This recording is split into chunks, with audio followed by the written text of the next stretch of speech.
Yep, yep. 1, 2, checker. Microphone checker, single lecture, closing down the sector, supreme neck protector. Bro, who writes that? Like, Only him. only him, only Met. Closing down the sector, supreme neck protector. What? Yo, yo, yo, yo, yo, yo. Have you ever been seeing Jim Jones' workout plan? No. I've seen him. I seen him in the backyard doing shit with like the poncho on.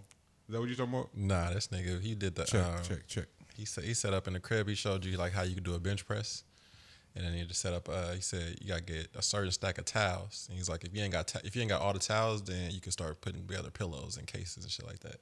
So he started folding them up and put them on the ground. And then my nigga took a broomstick, and then he had like the elastic bands, and he had the elastic bands cross each other over the stack of towels so they stay in place, and also be the back support.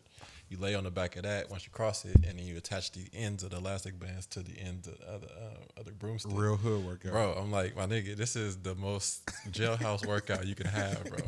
You just gotta figure out how to make electric bands in jail. But salute to Jim, because that's what is it about niggas with the name Jim and workouts?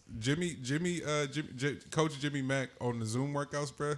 That nigga's hilarious, bro. On Friday, he had us doing a breakdancing move. I couldn't do it, but and then halfway through, I was like, breakdancing niggas is really raw. No, they nice. They super nice, bro. Breaking is still raw as fuck. It's all core and like coordination. And I was like, bro, how is that's why all them niggas? That's why all them niggas used to wear the back in the day. Was that the 80s? Yeah, they used to wear that half cut shirt, like the shit that just cover your chest. Because the abs is nuts, boy. Like if you got abs like that, bro, you show them shits at all costs. Because niggas' cores was on point. Oh man, I needed this laugh, fellas. How y'all feeling this morning? I'm good, man. Let's before we get to it, let's start the show. It's the Meet the Brave podcast. I am Monty Draper. I am LG. And Lex it's good to B-U-B. See, look. I almost cut him off. Snuck in, man. Hey. I'm trying to figure out what's going on with this microphone, y'all. 1, 2. You can hear me, G? Mm-hmm. Yeah. All right. You was about to ask me. Then you notice I ain't got no headphones. Bruh, Guitar Center going out of business is Laney. I don't know if they've officially announced going out of business or whatever they got going on. Their whole shipping system is trash. So it's curtains for Guitar Center. I'm about to hit Sweetwater and reorder all the shit that we put in at the beginning of COVID. No, that was before all this shit shut down. We put that order in for the headphone amp and the headphones and the additional equipment. So Sweetwater, shout out to my boy Dan, always taking care of me over there. I should have came to you. That's what he gonna say. It's like, why you go to Guitar Center anyway? Like, that's fully on you. So I don't even have no excuse at this point. I just lost something. Yeah, me touching shit. Stop touching shit. Touching like shit. Carlos say. Stop touching shit. Fellas, how we doing? Good. Lex Bub, how shit in your world, man? It's all right. Yeah. Highs and lows. Highs and lows. How far? I'm curious as to how far the tension may or may not be reaching. So you're a little ways out from us. Can you feel it out there? Is it you not so much once you cross through the tunnel? You know, they got the... See, I think I'm the wrong person to ask because I feel like everybody's fake protesting at some point in time. Like, when I see... You just want to skip to the shit, huh? He didn't want to. He didn't want to come in low at all, man. Just straight to it. I was trying to massage us on in there, but Lex just want to get to the shit. So we at the shit. No, we don't got to dive in there. We can take 2 steps back. We can try real smooth to something else. Let's keep going. El, how are you doing? I'm good, man. I'm good. Nah, he came in with the shit too. So I don't know. I don't know if he's the right person to kick it to. Nah, Monty realized it. What's up? Talk to me, fella, because I don't know where I'm gonna go today. I'm just keeping a buck with y'all. Well, I would like to know. First things first, I did want to say to my guys here, man. Appreciate y'all for sure, and just love as always, and I think that's the kind of space that folks need to be in. Yeah. I know me naturally. I am like just the way that I move or just who I am, period, just my experiences and shit like that. I move as if like hey, it's not like we're doing a podcast out here. It's all good. Oh no, you good? That was nice. That was a nice shout out. Oh my God. Nah, but the way that I move in my experiences and everything like that, I have an understanding on my end of what the possibilities that can arise, and I move as such. You know what I mean? So I definitely see things before they come, but if I don't and I get caught slipping, which can happen a myriad of ways. You know, there's so many different ways. You know, that stuff is. The only thing that's guaranteed for sure is gonna be death, bro. That shit is gonna happen, one way or another.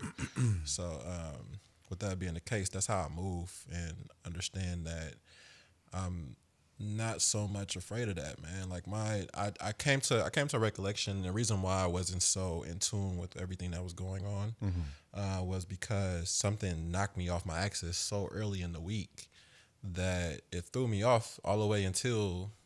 So people were reaching out about, all the stuff that's going on. Also, I can see I live Just in right the next to in it. the, in the heart in of it, in proximity. I can see shit as it's taking place. I just heard like loud noises for the most part, but then it started becoming more and more active.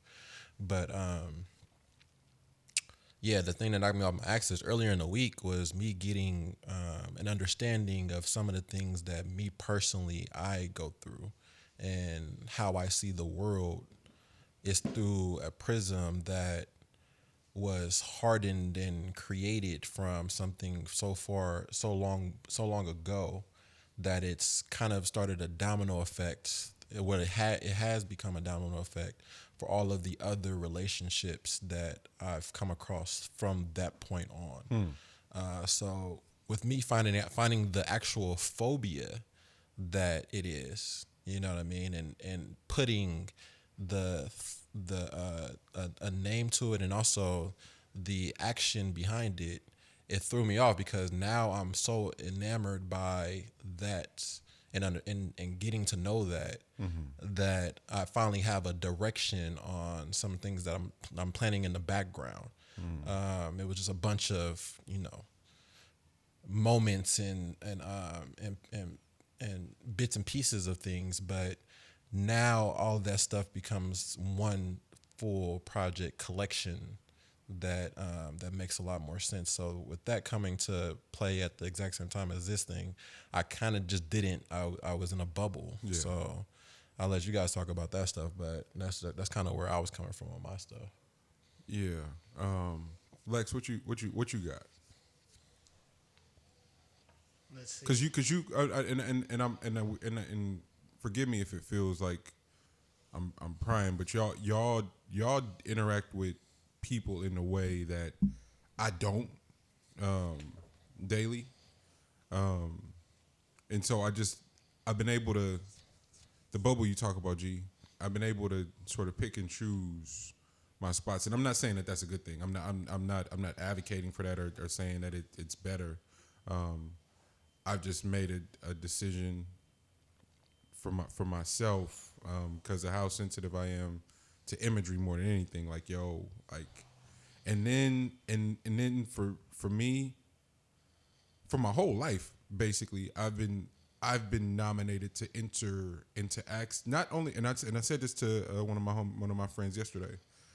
For whatever reason, me personally, I've been nominated to not only access certain rooms, but to figure out how to thrive and become leadership in rooms that don't nobody look like me.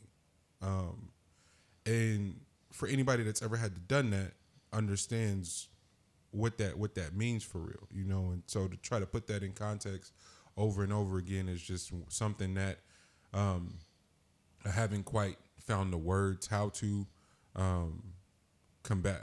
My sister, she's in it's insane when I watch her day to day. She's in the same position. L's in a similar position. You're in a similar position. Not only are you guys in these rooms, y'all are leading these rooms more times than not, and then with some pushback with like minimal leadership that may be above you, but it's corporate, right? And so it's navigating a unique space where a lot of those people in those spaces are pretending to be, or no, I take that back, do identify as liberal, And now what we're getting to witness as a nation, as a people, is what we've been saying since the beginning of the show.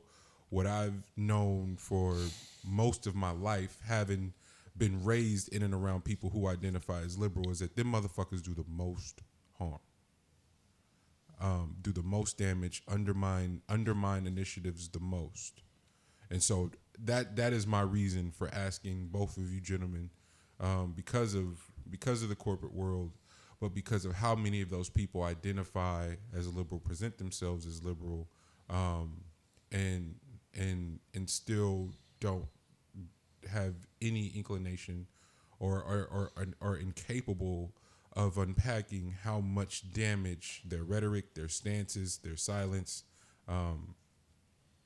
their actions, all of that shit, how much it actually does. So that is my, because again, like I said, y'all came in here, I was like, yo, who got topics? I don't have shit, dog. Like, things came across that I was fascinated with and I wanted to be entertained by. But again, and this ain't like, my white friends for sure hit me like, yo, trying to get perspective. But my black partners, though, did me the coldest. It's like, yo, money, like, you're usually so good with words at these times, man. We need something from you. I'm like, huh? Nigga, I got 5 albums dedicated to this. Nigga, nobody wouldn't fucking listen in. I was way too deep then. So what do you want from me now? Right now, what do you want from me now, other than entering the realm of the niggas who's promoting shit right now? Anybody that's saying something is promoting something right now. Mm-hmm. And so I'm like, bro, 3 or 4 songs are supposed to drop this week. An album is on the way. A video trailer is supposed to. I'm not here for none of this shit, dog. None of it. And the pod is just a safe space to get with my niggas and talk and like work through things. So that's why I wanted to be here. But it's been for me.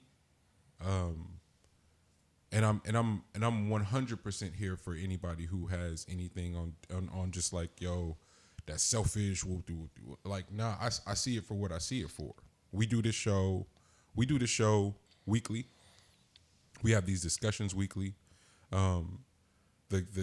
Me dedicating my life to art means that in correlation to that, I've dedicated my life to telling the Black American story in a way that is not undermining our advancement. And what I mean by that is all these niggas that's up here, and I got smoke for everybody today. The liberals, the left, the right, your fake woke, everybody getting it today. So don't just we won't just harp here, but we can start here. The niggas who make shit constantly, produce shit and distribute shit that undermine our advancement, that are now able to double back and leverage it as like, oh, I'm on a fuck you. Seriously, I mean that.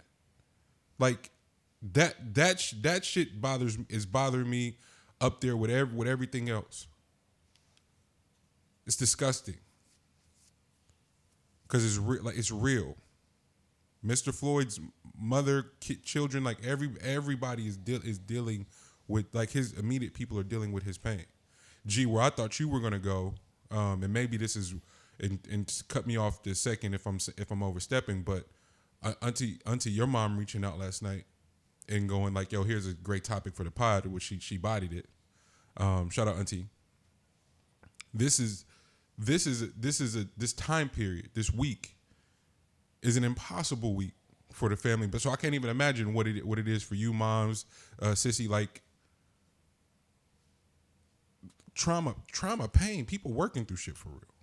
Like, and trying to exist. So now, not only is it enough to know that this injustice and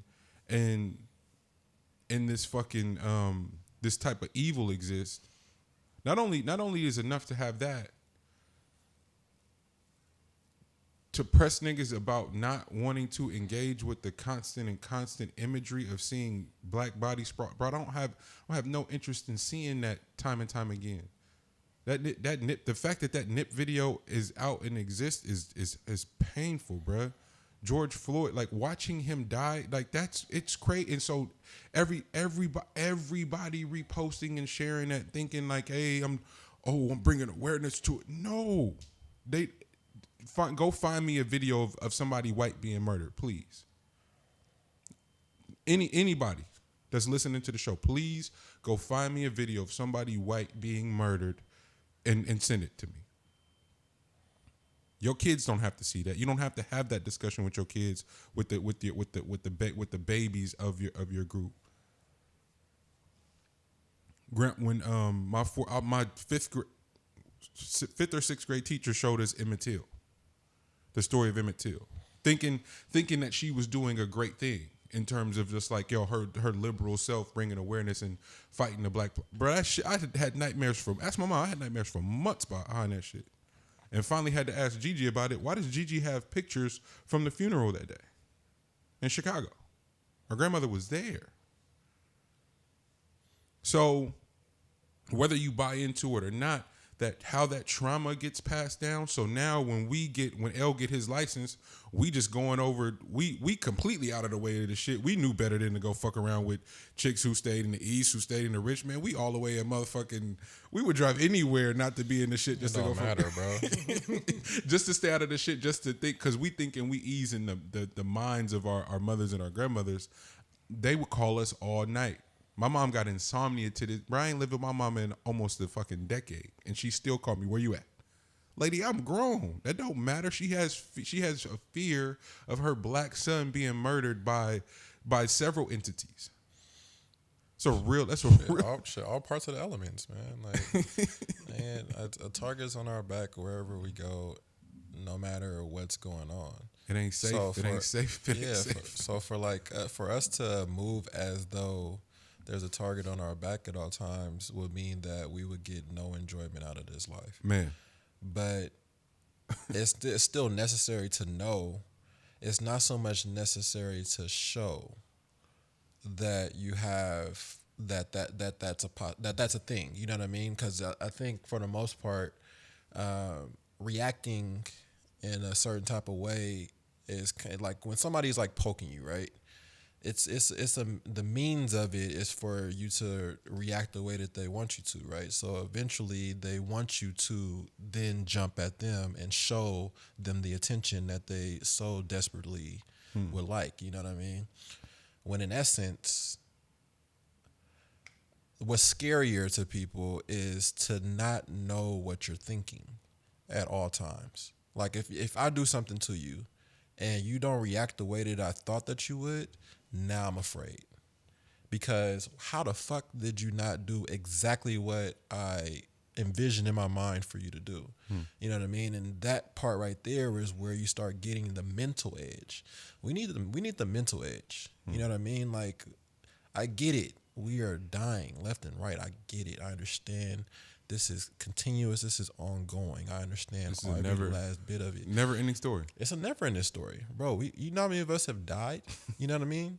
But do you know how in the hell in a group that's so marginalized end up dying so often and for so long and still be here and doing great things? Like, how does that possibly happen? And go ahead, my bad. Go for it. Because like I don't because it's. I mean, people might think of like divine intervention or something like that. Like I don't know what you want to call whatever your beliefs are or stuff like that. I think more so there is an interior power that we have to harness. Individuals are able to harness it great. How we get it to a group is unfortunately, and I put this in the text last night, but through things like this, I mean, there are unfortunately sacrifices. Like it tends to happen.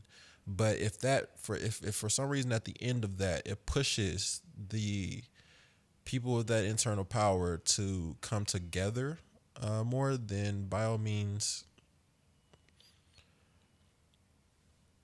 I mean, I don't want to see nobody else die, bro. But truth be told, like I'm not the one that's afraid of it happening on my end. You know what I mean? I've already chalked that part up on my side. You know what I mean? And that goes back to that, like the people dealing with shit.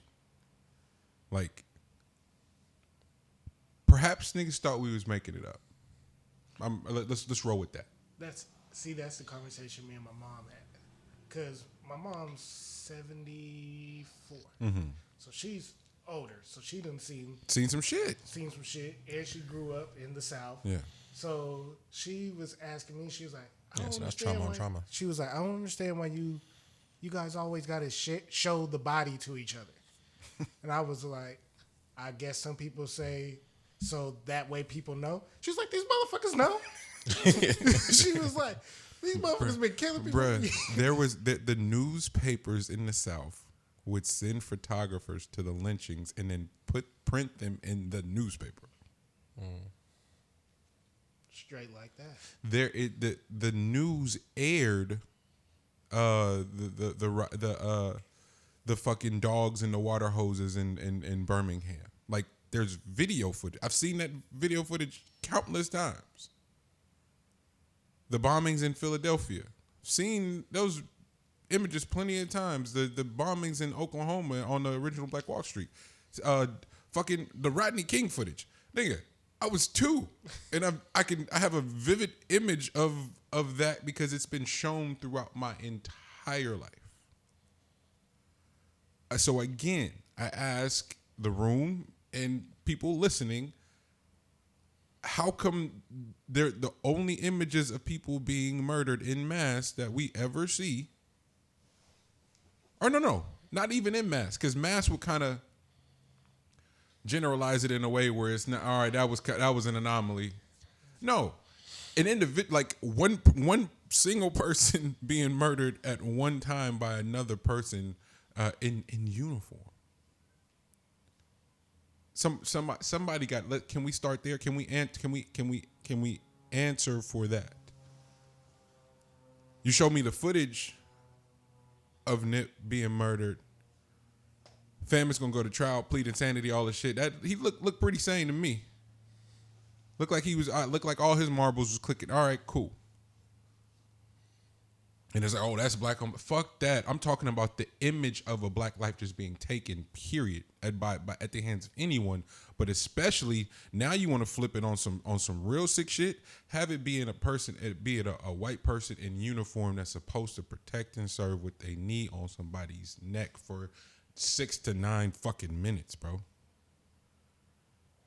And show it over and over and over and over, and kids that have not fully developed yet the fear that the lasting fear that has, but then adults, grown ass people that don't know they scared, that don't know that they're moving scared, and how that affects how they raise their children, how they interact with their children, how they educate their children, how they deal with their spouse, more importantly.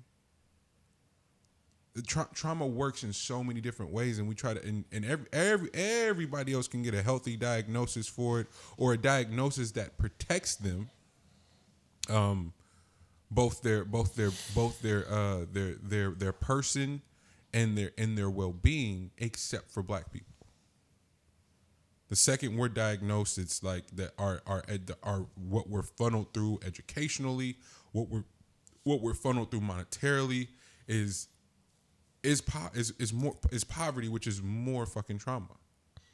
And that back to L's point, the great point that L was making in terms of how many sacrificial lambs for us to start approaching it tactfully and realize what's going on for real, because all this can happen. The world's closed down because of COVID. Open right back up, and we take our black dollars and go right back to the people that are oppressing us, that are colluding with the people that are killing us. And again, we spoke about it last week. For us to continue to act like commerce, Hollywood, our judicial system, to act like those things don't overlap is goofy. It's just flat out goofy.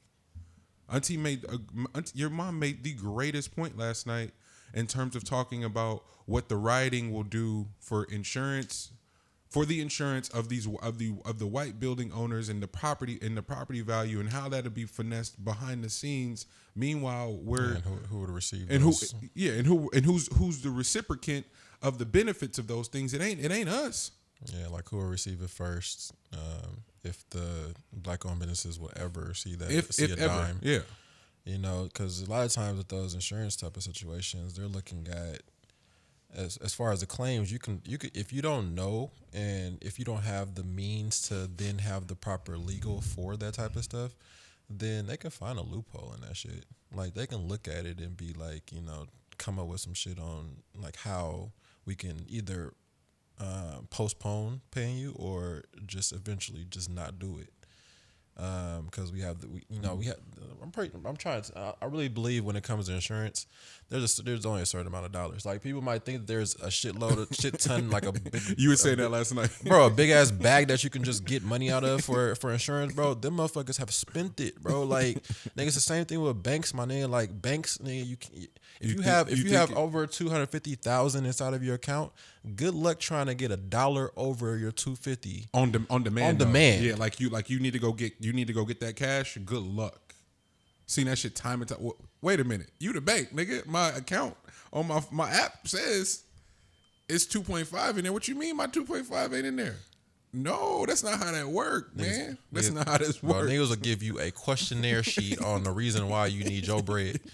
And can you hold that thought for a second while we go figure out, you know, we got it in the back, but you know, you can see what we can do. Niggas calling everywhere. Hey, I'm trying to put it together. Like the imagery of the bank manager scrambling like a dope boy to put the pack together. Where am I supposed to get that from, bro? Like, nigga, wait a minute. Like, hey, bro, you should have called me last week if you was coming today, bro. We ain't saw that since you gave it to us, bro. Like the moment you gave it to us, that shit was go, bro. So it's something as simple as that makes this shit like unbearable, because this is what we're talking about. You know, at the crux of this is this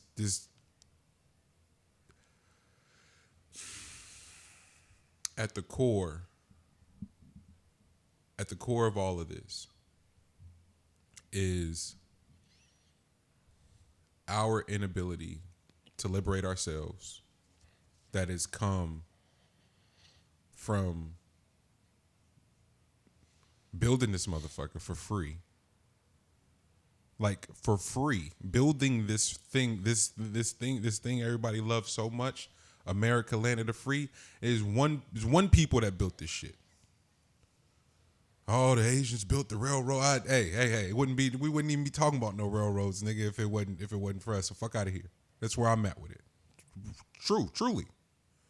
Some people gonna be hot about it. I don't give a shit.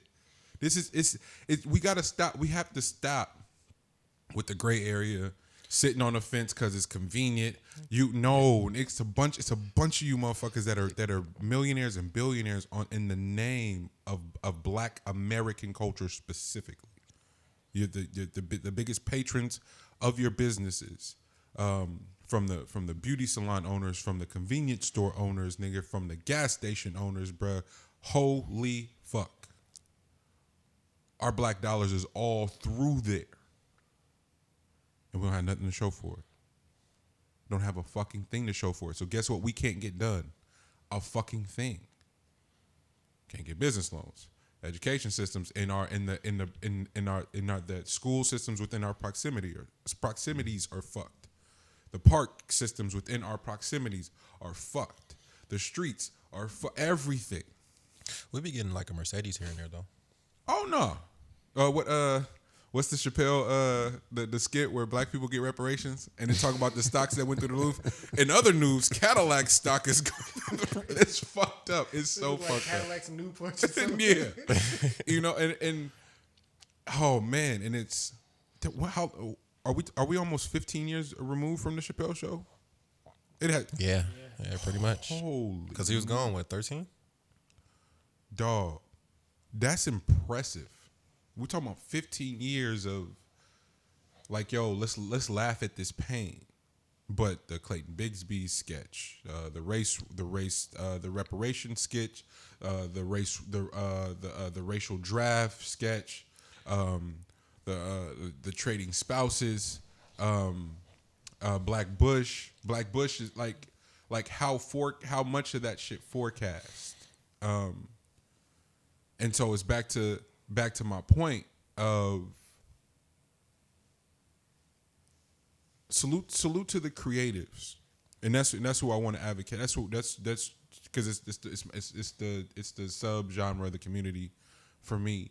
The creatives that dedicate their lives to the advancement of Black people.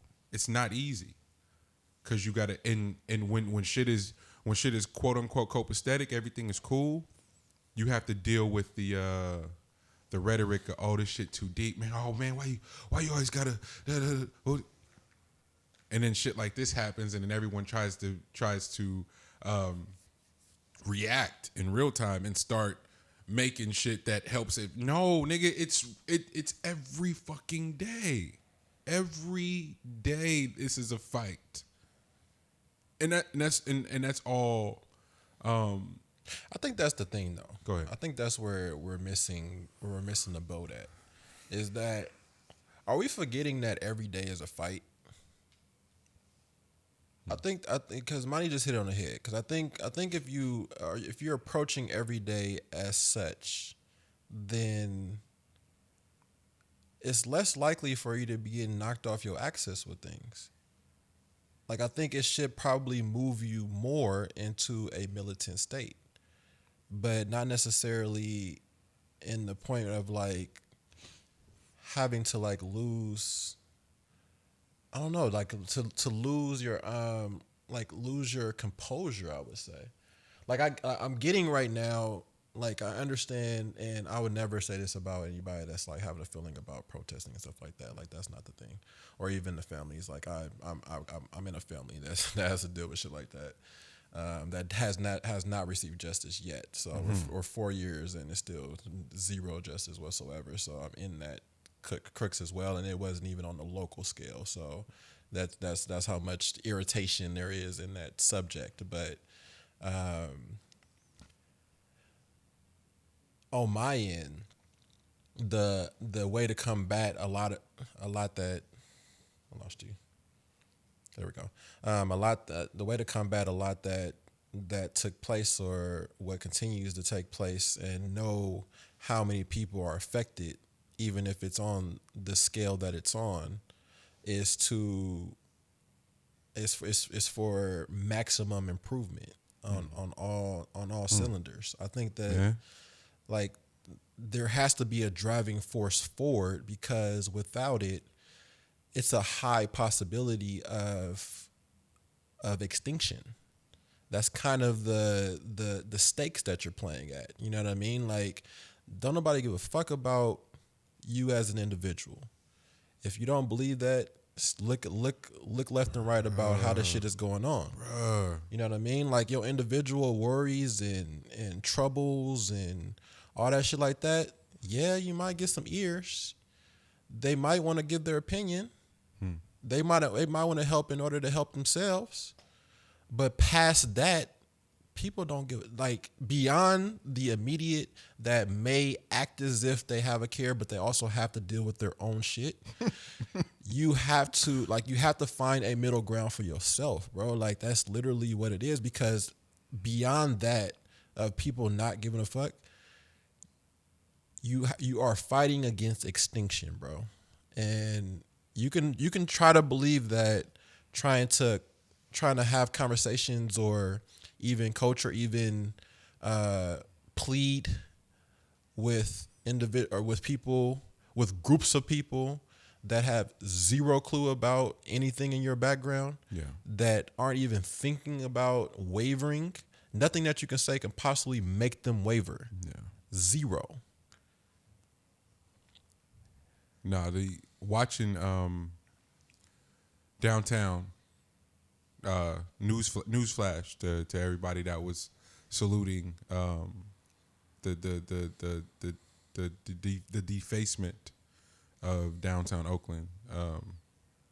Some black creatives have a studio down there. Just wanted to point that out. Youth Radio was directly across the street from us. They fucked up Youth Radio, and several other black-owned businesses that more than likely won't be able to recover. And this isn't a fuck you to the rioters or anything like that. This is more of a look at the chess move. Look at who was out there. A couple weeks ago, there was a protest for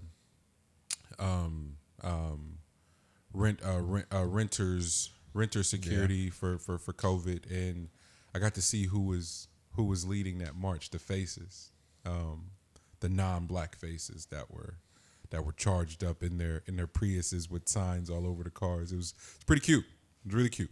A lot of those same people were in downtown Atlanta, were in downtown Oakland, in downtown Dallas, in downtown Minneapolis. A lot of non-black faces defacing property in the name. They caught him with the spray cans, putting a BLM everywhere. Everywhere. With the mask over. Like right now, you get a chance to put that mask on, and you could be mistaken as anyone at this moment if you're not looking closely. But you'll see it in the black outfits, the black hoodies, the black mask. But didn't put on the gloves, so now we see it's obvious. It's not even close to a black person over here, but it's cool. You know what I mean? But yeah, I mean, that part's unfortunate, man. That truly is unfortunate. That, you know, once again in my mind, there are black issues that get superseded by every time other agendas. Every you know time. What I mean, once again it happens. You know what I mean? You can look at a lot of groups that feel marginalized, and best believe their voices were heard, and they have their own subsection in society now. And we're still the ones out here that's not reaping any of those benefits from getting every single time we have an issue. You can latch on to ours, and you can then hijack it and dip off and have your own situation going on, which is unfortunate, man. Because really, there's a difference between outrage and enraged. You know what I mean? There's the people that are enraged right now. It's serious. That's because they are actually hurt. The people that are outraged, they are literally out here tripping because enraged and outrage. Like they're. Wait a minute, G. Oh, you got to run that back, dog. You can't just. I need to be Funk Flex and drop a bomb on shit, dog. Because enraged and outrage. I don't know. That sound like a bar to me. I maybe that's a thing that everybody. I ain't never heard that till just now, personally. No, I was just thinking about that, but like that's just some shit I came up with. Just popping my head. Enraged and outrage. Nah, real life, bro. Because like you really gotta think about it, man. Like people that are enraged right now, like they really have a reason. They have a direction. They have their emotions are pouring out of them. They're wearing them on their sleeve. Yeah. They feel as if this is their children. This is their livelihood. This is something that they experience every single day. And it's just, and to see like the timeline of how often it's happened, especially now with like nobody being able to go outside, shit like that, like, it's just in your face where all you got to do is be online and bam, this is what's being shown to you. So naturally that emotion. So if we just had the Arbery thing happen that got to the news the way that it got to it, if that was literally 2 weeks ago, then for something like this to happen this close, Ahmaud, Breonna Taylor, and for like. But that's to go with like, if you by now, bro, if they put this shit on a screen, the amount of names that became names for these type of situations, bro, they have these things poured out. People are putting that stuff out nonstop. And like, if you see that every single day, you just see the name that just keep coming up, and then you put the line that goes that's associated with that name. You put a picture up to it. You know what I mean? Like that naturally is going to have people feeling a certain type of way. Yeah, and that was my point. So it's like this elaborate rollout. Like, all right, the combination of keeping these motherfuckers locked up in their homes for 3.5 months, with no prospective end date, kind of just got it hovering around, money completely, the ability to earn completely cut off, and all the while on phones and video and TV screens watching black body after black body be murdered for 3 consecutive weeks, especially with the Ahmaud Arbery thing, like that, the spacing of that, because that happened in February. Mm-hmm. And it just got to Huh? Y'all can, I call me crazy. Something feels intentional here. And we're not even talking about all the names that we don't have video footage for. exactly. Yeah. So it becomes something that feels a lot more sinister outside of police brutality. It feels way more sinister than that. Yeah, it really comes down to like each one of these situations, you can see yourself in them. That's why it becomes traumatizing for folks. You can see yourself in him, in the mothers that are watching the other mothers grieve publicly can see themselves in them. The siblings that are grieving publicly can see themselves in them. Like, it becomes this shared experience that's impossible to escape. I don't have the luxury of not saying shit. I don't have the luxury of not feeling anything. And so for these motherfuckers that go, well, I'm a blue collar white man and it's hard to be a white man. Fuck you too. That's fuck you number 2, by the way. Let's keep counting. Let's do a count. That's number 2. You have to get the bings up. Yeah. Bing. How many times does somebody say fuck you today? Number 2. You it's hard to be a white man out here. If I hear one more, and then the fact that ESPN and Fox let these hoe ass niggas get that shit off it. ESPN, you trash too. That's crazy. It's hard to be a white man. Nigga, what? I bet. You get the luxury of not feeling shit. You get the luxury of not having to say a fucking word, Joe Rogan. What? Nigga, you thought I forgot about you too? Nigga, like, no, this is a thing. I don't understand what white privilege is. Then he got his ass son, and then his next few guests was black. And niggas be, I'd be out here watching that content. I'd be consuming content for real. So niggas be thinking they getting one off. Nigga, I see that shit. I see all this shit. Man ain't gonna let that shit fly. I ain't gonna let it slide. Bill Simmons, you trash too, nigga. You got Van on there, nigga. Now you think you nah, I'm fucking with you. But no, dog, it all this shit pains me, bro. Well, that mixes in with the luxury of being outraged, bro. Like to come to the point of being outraged is literally the folks that have been told that they have to stay inside and they can only come out to exercise or go to the store, and they gotta stand 6 feet from each other in order to get into the store. They have to wait in these lines to get in the stores. What are you talking about? I gotta wait to do anything. You know what I mean? I can't just be out and about doing whatever the fuck I want to do. You know what I mean? Like, I just had this situation happen with us closing our pool. And I told people specifically, bro, like, come on now, like, by any means, like, bro, I would open that shit if it was safe to do so. Once we get the heads up that it's safe to do so from the county, then bet we gonna open that shit right back up. It's not a problem, not even tripping. Best believe, man, folks done started congregating. They done been at the barbecues. They done had loud parties. Had to go out there one time, tell them, hey, bro, y'all gotta chill out on this party and shit. Like, for one thing, bro, y'all making people uncomfortable by being this close to each other, but I'm not gonna tell y'all what to do. Y'all grown adults. But I do need y'all to, for sure, keep the music, or actually don't even have music out here because y'all making the spot hot, so don't do that shit. Lady gonna tell me, hey, well, you open up the amenities, then we wouldn't be congregating out here. I'm like, man, if I open up the amenities, that's y'all just go congregate in the amenities, man. Like, that's the reason why I did that shit. Goofy ass. Bro, big dumb goofy. But nigga, that's outrage I'm talking about. Like it's literally, and then from what happened after that is that these motherfuckers on a hot day hopped the gate, opened up the gate, let everybody up in that motherfucker, had a pool party. I got the word that shit happened, went down there, smashed on every last one of them. There wasn't one person of color in the vicinity. They all looked at me like they saw ghosts. Yep. Like, bro, like how he get to tell us what to do, bro? Like they saw a ghost, bro. Like, I'm what so you petty, mean? nigga. I would have Birdman hand rub. Ooh, this gonna be sweet. Get your asses out the fucking pool. Let it savor too. Bro. Like let it linger. You know how you now because now but see, where the word is kind of still in the air. no, but it's when your mom keep ranting after you told her, okay, I got you, and she keep talking. You motherfuckers don't ever do nothing around here. And you already done took the trash out. You back in the house doing something else, and she's still talking about the trash. Lady, I get it. That would have been me that day. That was real, man. Please tell me you had your do-rag on. Nah, I didn't have a do-rag on. I didn't have a do-rag on, but I did. But I was in the middle of a workout, so I came out and I had I came out. I had the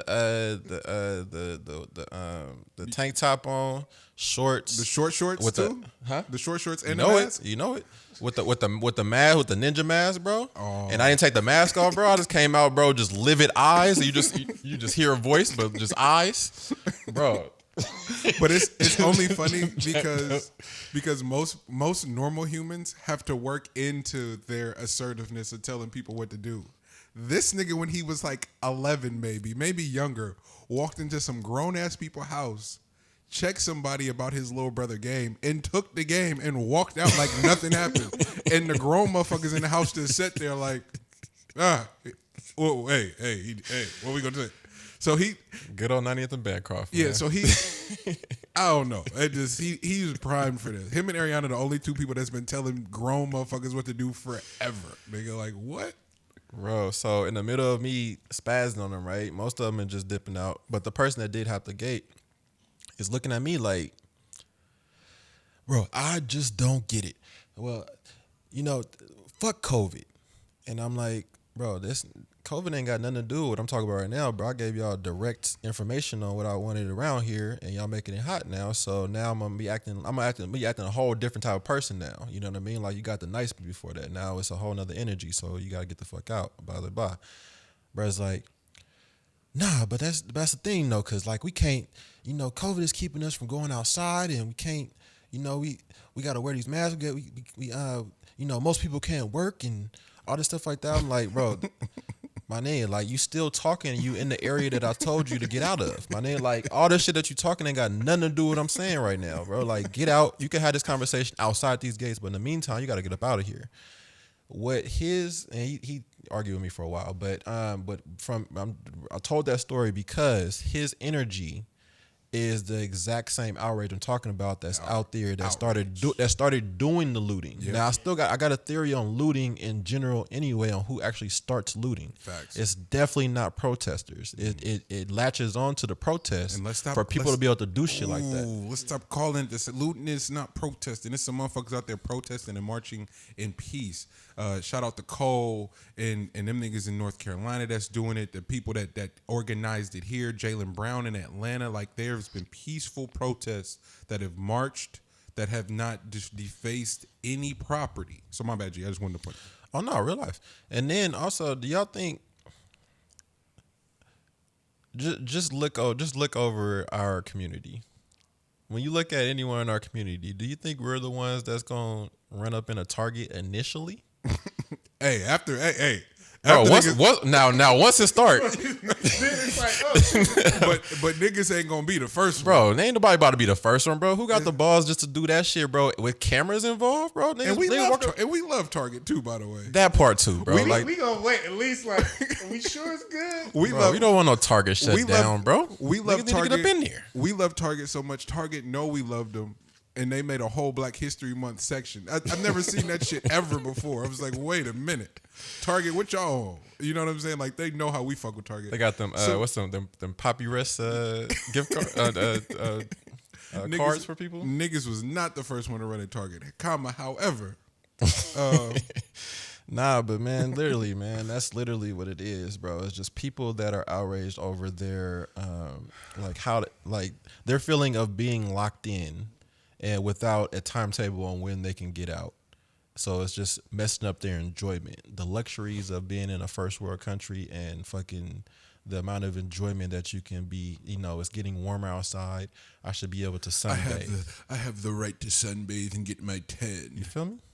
Man, white people are so sick, Bro, but it's just it's white people, it's a bunch of different groups that kind of latch on to that type of, once you hit a certain, once you start making a certain amount of money, like it ain't even a tax bracket. Yeah. It's when you make a certain type of money, a certain type of bread, like all of a sudden you just think that people are expendable or at your expense, or just things should just move for you. And that's geared from, I'm pretty sure, from how folks have treated you, bro. Like I get that, I understand it, but you can't be latching on to the folks that's actually out here garnering feelings that they can't really get a hold of right now. Like there should be some type of empathy for that type of situation, but that wouldn't be human. Man, fellas, I thank y'all. Like the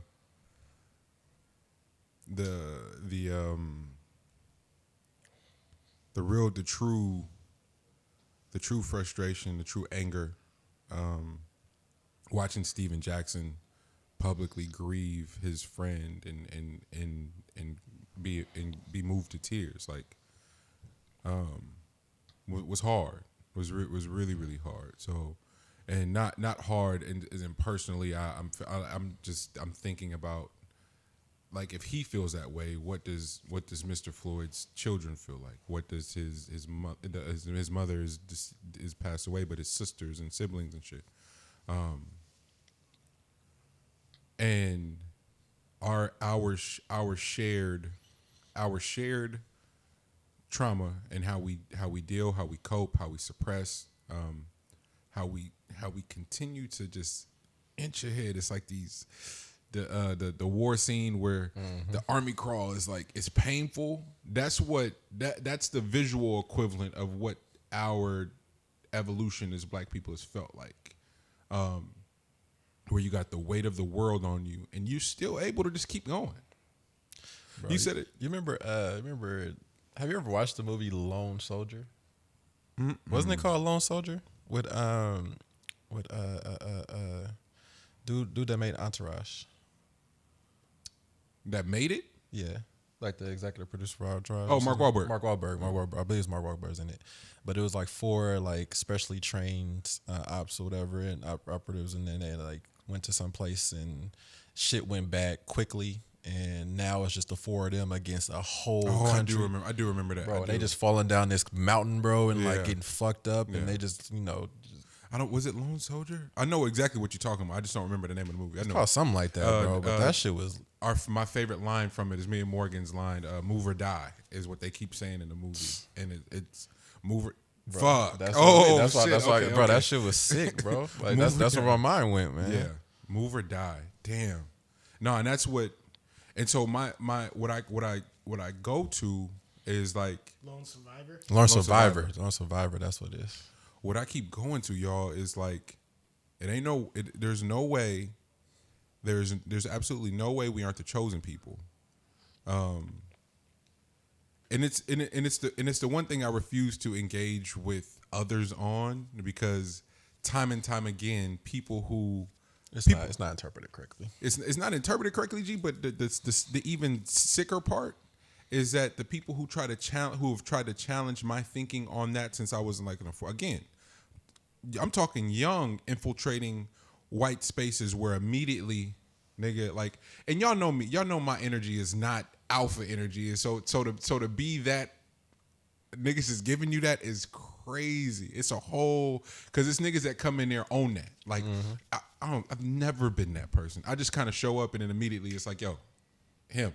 All right, bet. I'm like, all right, nigga, what we doing? Like, I just here for it. But so having been that forever, so I'm talking like as early as like 9 years old, y'all, people challenging me, and thank God for Gigi, in the constant education on who we are. So at no point have I ever suffered from a lack of where the fuck I come from.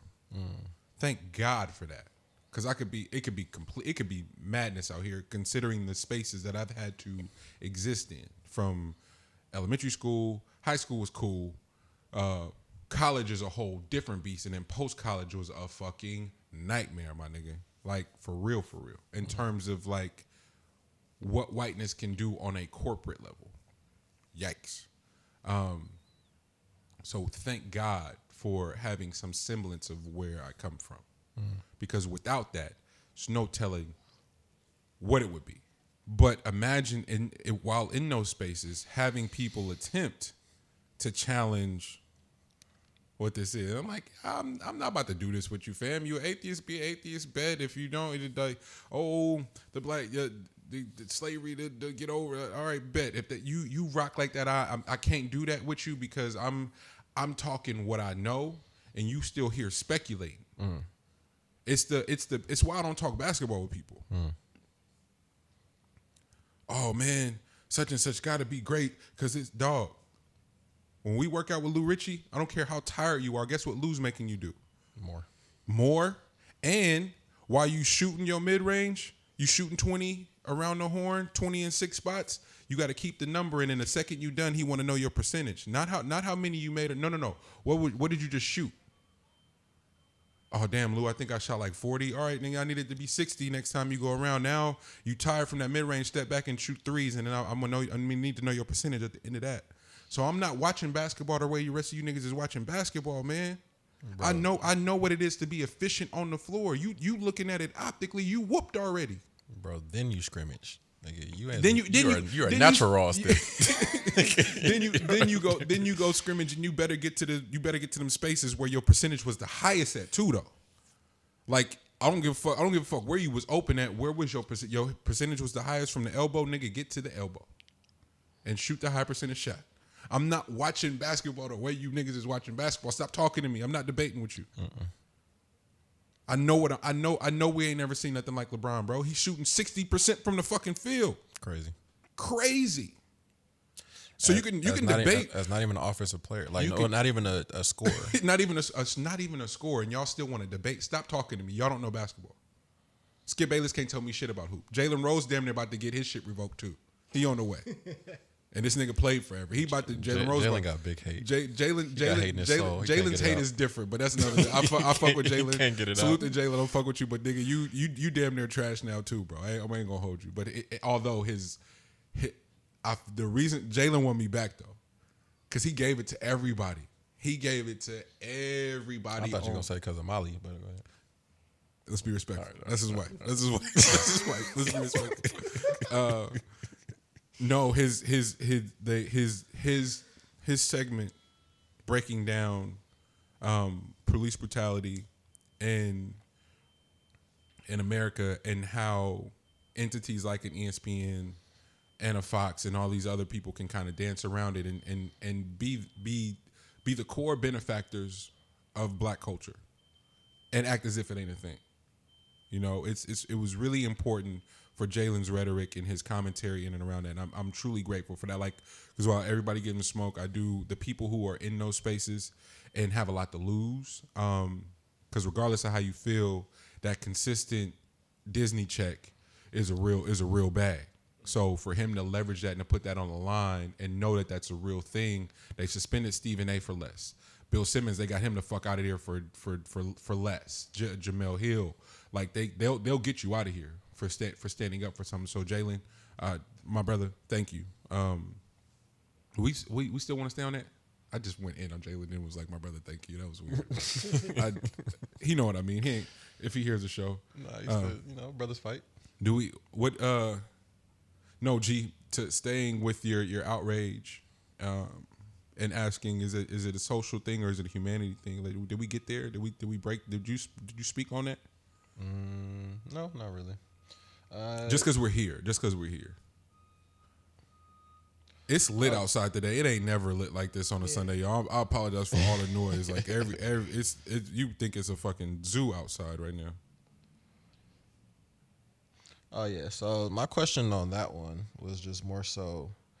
Well, we kind of touched on it, but a lot of times, do you feel that uh, on certain topics you have to show your outrage in order to be a part of society? Because like if you're really living like in order for you to show that you're that you're human, you know what I mean? Like you gotta be a human that lives within society. You have to show your outrage for topics that people are outraged about.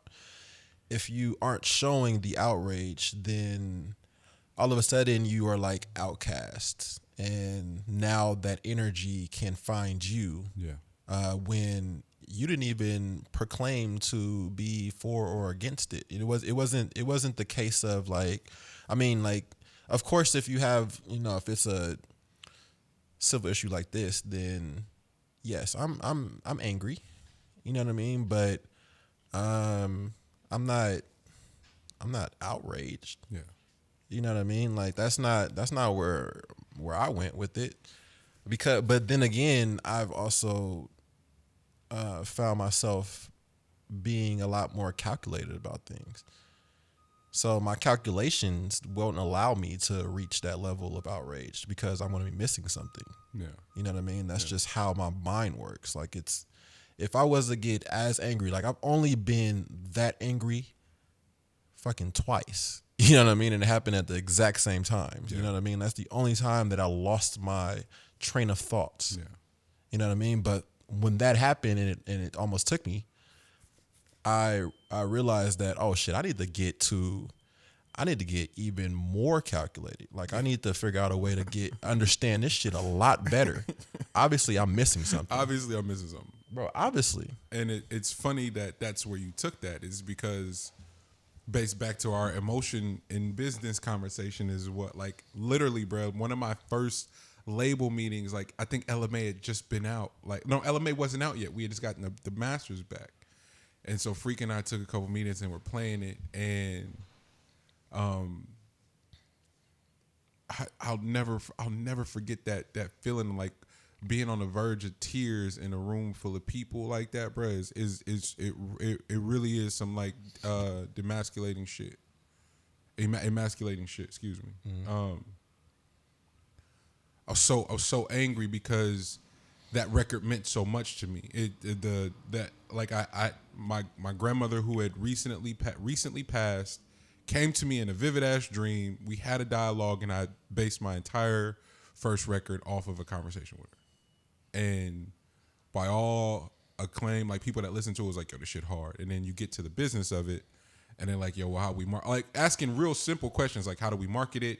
What rappers do you see yourself in a similar lane as? Like some real simple business minded shit, but because I had so much emotion in it, dog, like I'm talking like that shit where you could feel the tear right here in your throat, like that type of shit, because it meant so much. And I walked out of there, I was like, I'm never gonna feel like that ever again.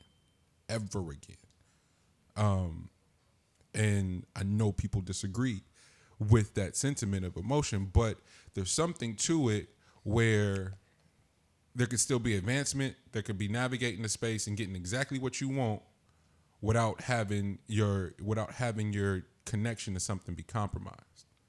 And it's tactics, art, and then fucking reading The Art of War for 48 Laws. Mm-hmm. Okay, we got to start having a completely different discussion now, as opposed in terms of what we're up against. And salute to Kevin for sending me what did he send me last night? But it's essentially how in tune with the dark we have to be. Like it's one thing to be able to finesse and dance in the light, nigga. What can you do in the dark though? Because the shook ones can't play in the dark, and that's where all the business is getting all. So like we're on this.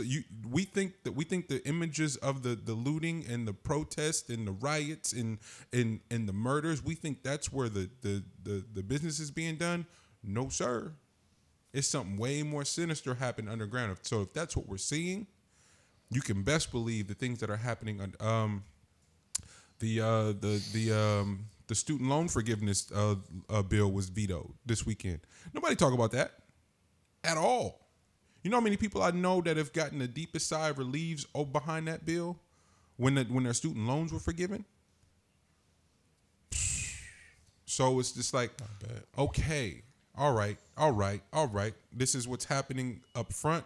What's happening underground? And El said, when you get that mad, the rage and how that's encompassing and how it can take over, how much you miss and it's for the people that do study a different type of martial arts and disciplines like that. The reason that the emphasis is more so on the mental and that goes for sports too. In Crunch, Coach Ant, with the breathing and shit. Like, is it like knowing how to meditate, bro? Like the art of prayer. I was writing this morning, and I keep going back to that. Like, two of the greatest gifts, and they're kind of the same thing, but not really. Not really. Because meditating is a whole different power when you can go blank. Oh my God, for real. But prayer, the art of prayer, when you can feel God, and not to hijack the podcast on that, but I'm truly grateful for those gifts, and I wish I was advanced enough to be able to put into words.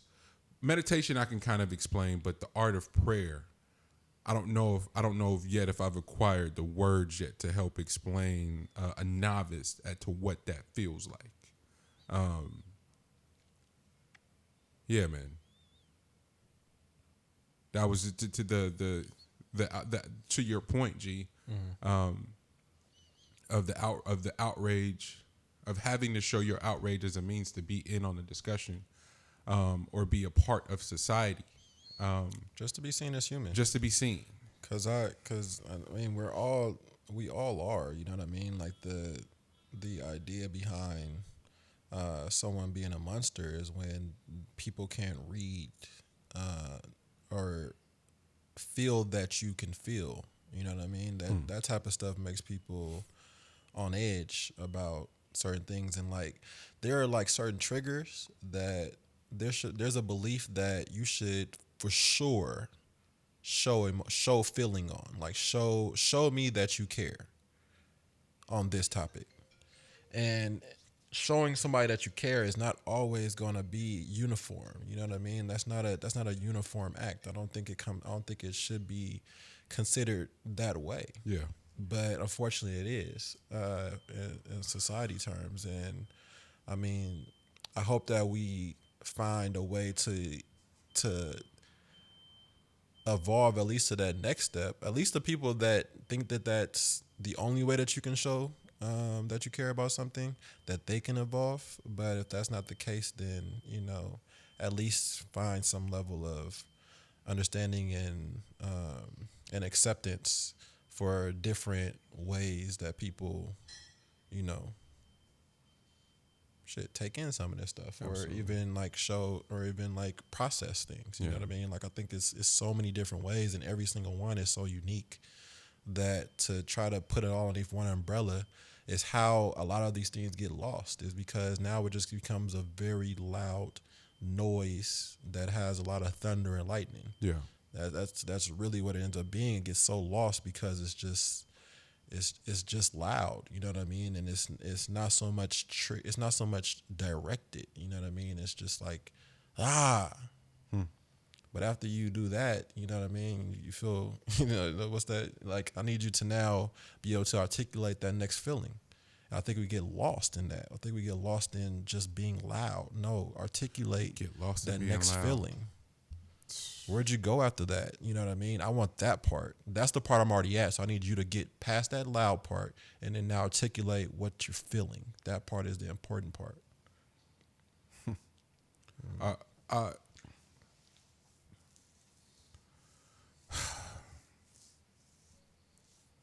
How much gets revealed about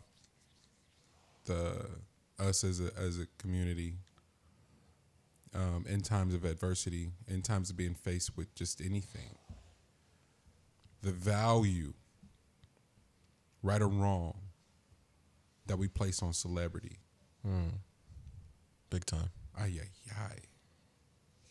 And trying to really, really understand, how that affects both the consumer and how that affects the celebrity. Because there is a separate sort of entry point of what this is doing. Shit, Lupe got caught in that too. Oh, it's hitting every, and no one's immune to it. Hove, Lupe, Yay, Wayne, Doja. We can go on. And so in particular, couple of things are happening at the exact same time in moments like this. The celebrity who has been propped up by the people buys into being propped up by the people, speaks freely, and is immediately goes, "Oh fuck, they made me." And the people are going, "Oh my gosh, this celebrity, I look up to him or her, I had nothing to do with this," and then go, "Oh, I don't fuck with them no more." And then as the people are realizing that they made said celebrity is realizing that the people made them, and they're both doing this at the same time. It's some fascinating shit to watch, man. Yeah. It's some fascinating shit to watch. Shit, that's a case study in itself, right there. Yo. All right. You got you and so and I'm sorry. And then the last part of that, then the Don Lemons of the world and all these people get to go in on celebrities for not using a celebrity. Which one is it? Somebody help me. My man Don wanted people to be down there on the ground. Man. As a celebrity, though. Man. Why nigga, I barely like to be outside, nigga, at regular times, bro. What you mean, bro? All these people, Wally, you want me to be in the middle of this? You know what's crazy? As if Beyonce showing up at a rally just wouldn't hijack the whole rally. That's what I'm trying to. That's what I'm. Imagine that imagery, man. That shit is so silly. Oh, they need to speak up and show up, bruh. Niggas would have instantly. Hey, you gonna perform? Not only that, the protest is gone. It gone. Because if Beyonce show up, everybody's showing up. Not even people. Hey, exactly. Hey, B, exactly what you did at Coachella. I got a megaphone and a motherfucking Bluetooth speaker. Can you do that right here, please? On the steps. That's nuts. Just stopping everybody in their tracks. Hey, can I take a picture with you? Everybody stop exactly what they're doing and going crowd. To act as if none of these things exist and like the stakes aren't higher, and that when you're talking about the access to which that they've garnered hasn't come without a severe cost. Matt Barnes made a really good point in talking about MJ and the success that he had. Those tears in episode 8 of The Last Dance proves that if he could do it all over again, he would do it completely different. It proves it. He got his shit together and had a little machismo at the end, but the fact that bruh broke and cried means that he would do it extremely different than the way that he went about it. I'm almost certain that there are things that Hove would do differently, that Ye would do differently. But for us to act, and then let's also not make a false equivalent of celebrity and like wealth either. Like it's a dangerous sort of game. They as close as they are, they're extremely different. But the type of wealth we're talking about is a tad bit easier to attain with celebrity. Just leveraging it the right way, and the stock that we've placed into, like, we're all culpable in this process of creating billionaires who have leveraged their celebrity. Did anybody press Bezos? Fam is chilling. He ain't been nowhere to be found. He low. Amazon Amazon is super thriving. Amazon Prime orders was back a fucking month and a half, and ain't nobody said nothing to old boy. Meanwhile, they released a press release that he's close to he'll be a trillionaire by 2024, and ain't nobody said shit about the Amazon Prime orders being fucked up. Don't talk to me about privilege, fam. He ain't had to say a word. Meanwhile, you want everybody. Hey, say something. No, I don't want everybody to say something because guess what? You're not going to agree with what everyone has to say, and especially if, because for as genius as I think Ye is, as genius as I think Hove is, as genius as I think Wayne is, these aren't the niggas I want to hear from right now, man. They're the last people I want to hear from right now, and only because, back to the point that I was making in the beginning, Killer Mike has made the conscious decision to dedicate his art and his life to the advancement of people of color, whereas Jay Wayne Ye, and we here for the raps, man. And in the process became some fucking martyrs. They didn't ask for this shit. They just here, and now you want them to speak. No, I don't want to hear fucking word from them. Not because I don't think they're smart, but Killer Mike studies this shit. Mm-hmm. Killer Mike goes to his local town hall meeting. I definitely want to hear from him. He understands policy in a way that the people who are writing the policies don't get. Like that's how much I want to hear from him versus I want to hear from the rest of these niggas. No offense, but it never works to like force people to talk either. Like at all. The people that want to talk is gonna be the motherfuckers talking. Like if you want to hear from a celebrity, go talk to T.I. T.I. is willing to talk every day. So like T.I. will tell you how he feels about all this shit. So go talk to T.I. If you want to hear people that want to talk about shit. My nigga, like instead, like just sub out talking to Wayne about this and just insert T.I. And then like, okay, so now if you want to hear a celebrity standpoint, he's on the list of niggas we absolutely like. Wayne and him are on the list for a different reason, but Tip is on the list for a completely different reason. Like, bro, please stop, man. You made urban legend, bro. You made trap music.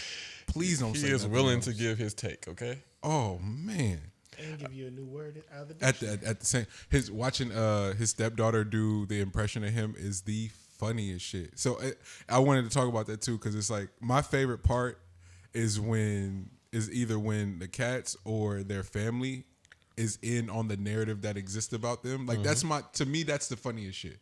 So it's like the world has this joke, a T.I. just using big words for no reason, but the fact that the family's in on it too means that it reaffirms why I fuck with T.I. because that means he's laughing at himself too somewhere in there. Well, she also saw the transition too because that has to be a wild switch up. A wild switch up.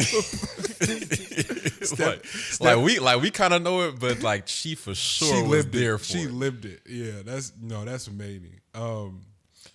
Also, bro, like have you watched the Wayne radio show?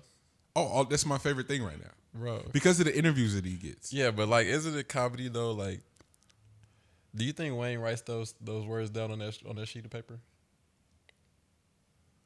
Because Wayne looked like he found out about that shit on the spot. Like, the way that he reads his piece of paper, bro, is like so.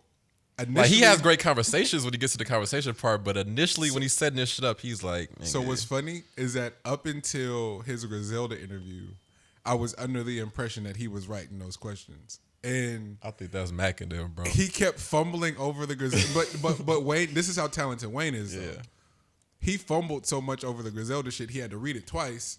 And then like kind of improv and like clearly guessed and got it right. But it was still like, my niggas, what's up? And I was like, oh man, people who don't know, Lil Wayne does a Young Money radio. And is it every Friday? I don't know. I was be catching clips. Yeah, I think it's every Friday. I think they film it Thursday and then every Friday. Oh man. Hey! You're on the. This is Monty Draper from the Meet the Brave podcast. You are on the show. Please tell the people who you are. Yo, my name's Kevin Allen, man. You know what I'm saying? What's up, brother? How you doing on this fine morning, bro? Good, bro. What you get the people some words of encouragement, man? protect each other Man, at all costs. man. Protect each other. You see somebody out there, you out there with the shits. Protect your people. Protect these black women. Protect your brothers. Don't do no silly ass shit. Real For life. a couple dollars. Man, These murders is bigger than that. bro, you don't even know. Bigger cause at hand, man. You don't even know what your timing like. What you on, bro? Man, nothing. Nothing but to go pick up my daughter's graduation, her diploma and whatnot. Do the drive-by graduation? Yeah, no, we did that yesterday. We just picking up the diploma from the school and just, you know what I mean? Man, That's it, though. nah. Just tapping in, making sure you was safe and all of that. Nah, I appreciate you, bro. Yeah, I was in the crib, checked out early, so I woke up to that shit you sent me last night. That was some powerful shit, bro. We got to rap about that for real. Yeah, it's all good. Okay, I'll hit you after. Tap in with me. All right. Yeah. This is Monty Draper from the Meet the Brave podcast. You're alive, sir. Please tell the people who you are. Oh, shit. I was calling if y'all was done and shit. Nah, nigga, you knew we was recording. Nigga, you did that on purpose.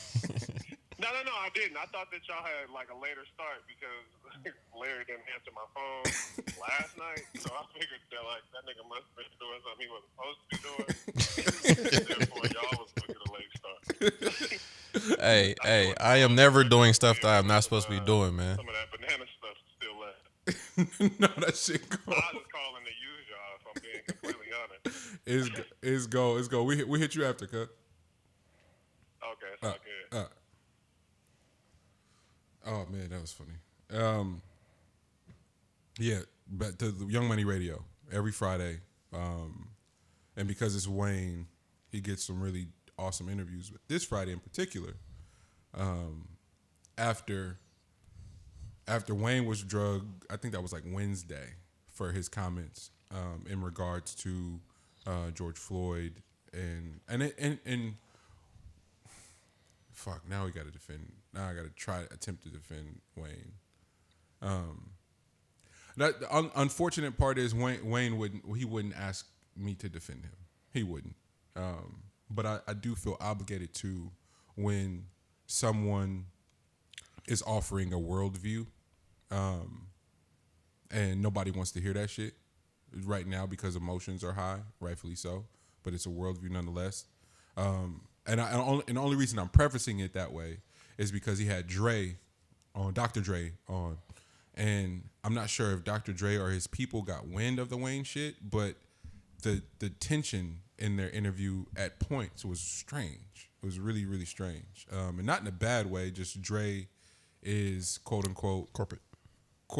Not even that. G, corporate, but he's NWA Mr. Fuck the Police. There's that. So part of him has to uphold that and represent that, but the corporate part that you speak of is very important because of the corporations he's in alignment with, right? So Yeah, he would definitely rather say that he just is about the music. no, quite the opposite. Quite the opposite. Dre got on there with the shit right away, and I was thinking what you were thinking. I was like, Dre not gonna talk about this, is he? And Dre was like, yeah, man, I almost didn't do this shit because of what's going on right now. But I don't want to really talk about nothing else right now. Wayne was like, all right, bro, let's go for it then, champ. And attempted to pivot several times, and Dre was like, that's crazy.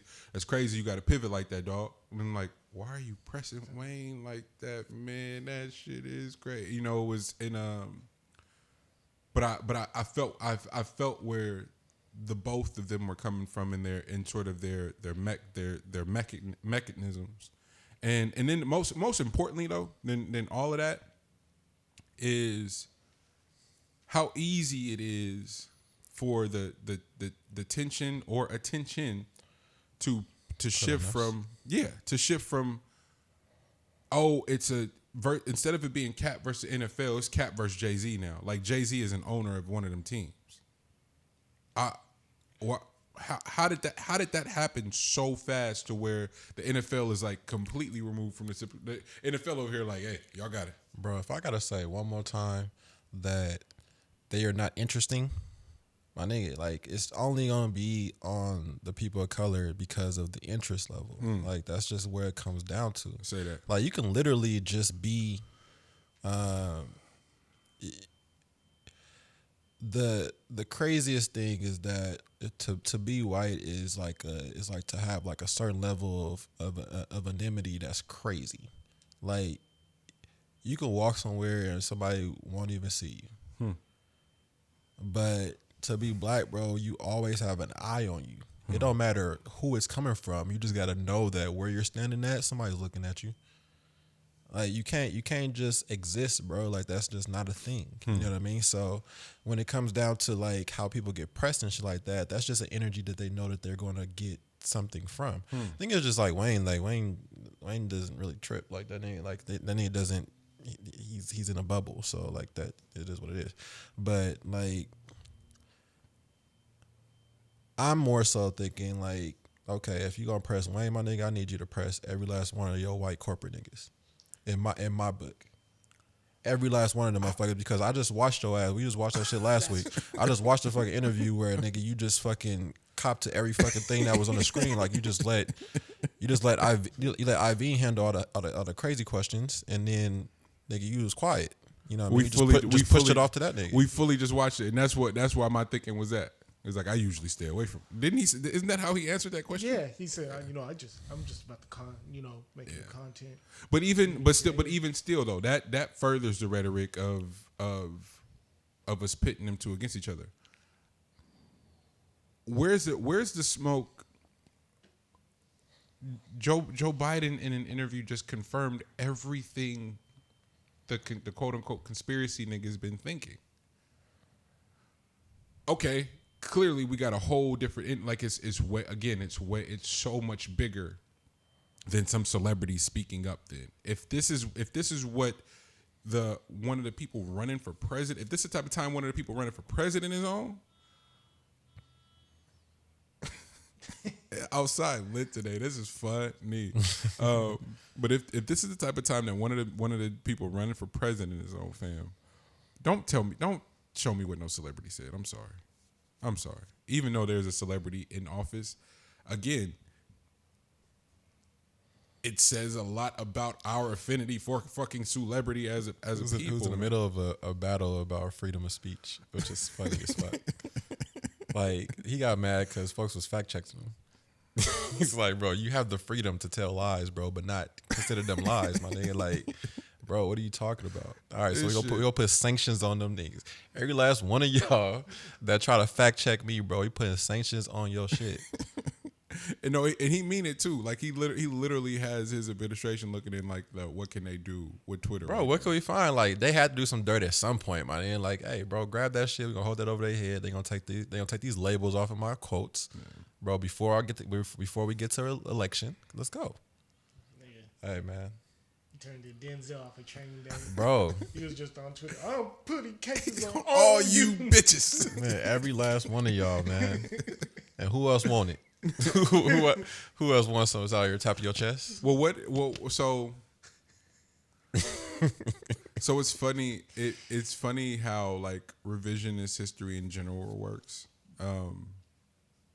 Things are supposed to shift and get better with time, right? We get a little information and we go, got that wrong. You know, they're making rappers do it every day. The funniest shit is that rappers are still held more responsible for rhetoric, language, content than your politicians. Yes, you would never a rapper, even accused of rape, would not be able to perform and thrive today. Our president is fighting a rape case. Putting that out there. And so I just find it strange. I find it real strange. That how revisionist history works. Pick and choose what things really get their juices flowing. What's gonna get you mad today? Jimmy Fallon had that was another one, a blackface clip when he was playing Chris Rock on SNL of all places. Go figure. playing Chris Rock resurfaced this year. Bro, he's the nicest human being in the world, bro. Like, I was like, okay, all right, what's really going on? The fact that y'all about to try to make black people hate Jimmy Fallon, bro. Something's up. There's not a nicer person in the world, Bro. bro, than Jimmy Fallon, Bro, bro. poor Like, come on hey, now. and what's fucked up is like immediately when it happened, I went, yo, Jimmy's somewhere a wreck right now. Bro, like, hey, he might be. Hey, somebody got to put him on watch, bro, Hey. because like, because he get worried about just random things that he stay on the spot if somebody press him about it. Like he be tight.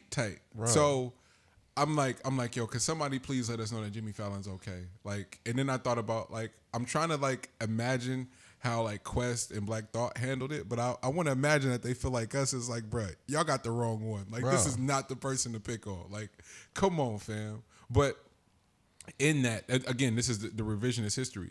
How can everything be under revision except for the fucking Constitution? And if you bring it up, people get really upset if you bring it up. Like, Dog. maybe we need to revise this. What? No. Dog, how can Bro, everything... it's always gonna come out to the right to bear arms, bro. Like, you are never gonna be able to get past that conversation, bro. Like, the right to bear arms is everything that they want, my But nigga. the funny part about it is like, let it rock. It just, those rights, they don't apply to everybody. Exactly. Like that's the revision I'm talking about. It's like, okay, I know what y'all wrote, but how come it don't all apply to me? Like there's something. Well, that's like the Star Spangled Banner, though. They like took out a lot of the fine print. like the shit with like the Constitution was probably a lot wilder, bro. Like it probably said It's the some edited- specific shit about us, my nigga. It's like, the edited version. yeah, bro. Like that's some shit. Like that's like the secret menu, my nigga. And like, who got the director's cut of the Constitution?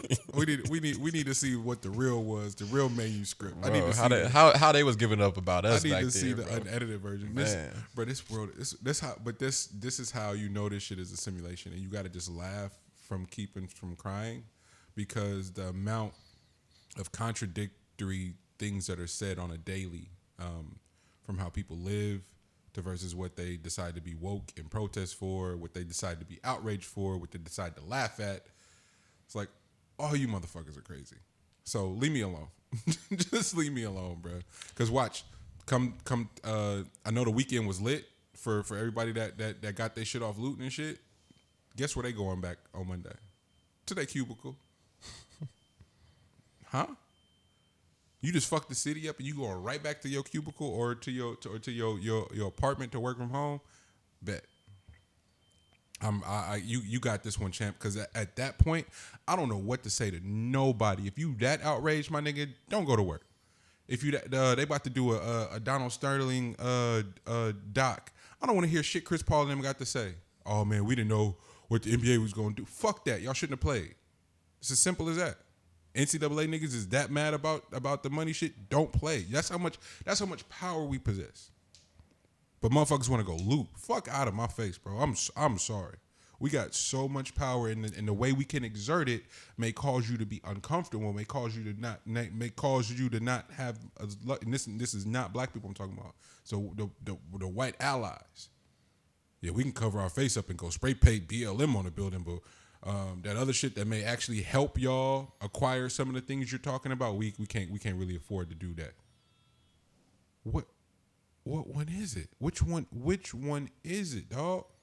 I know it feels like I'm always going at SNL, but they're the worst at it, and pretending to be.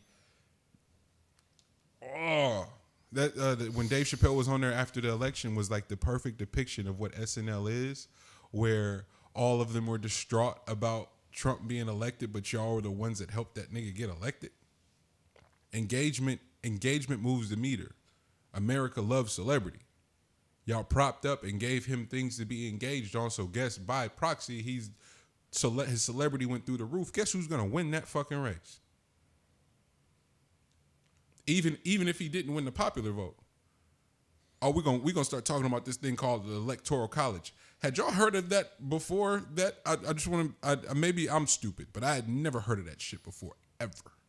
It wasn't playing as big of a part. Like, I mean, it plays a huge part. I'm Like, sure it existed. No, I just said no. It definitely plays a huge part, but like it, For that particular one, yes, it played the largest of parts.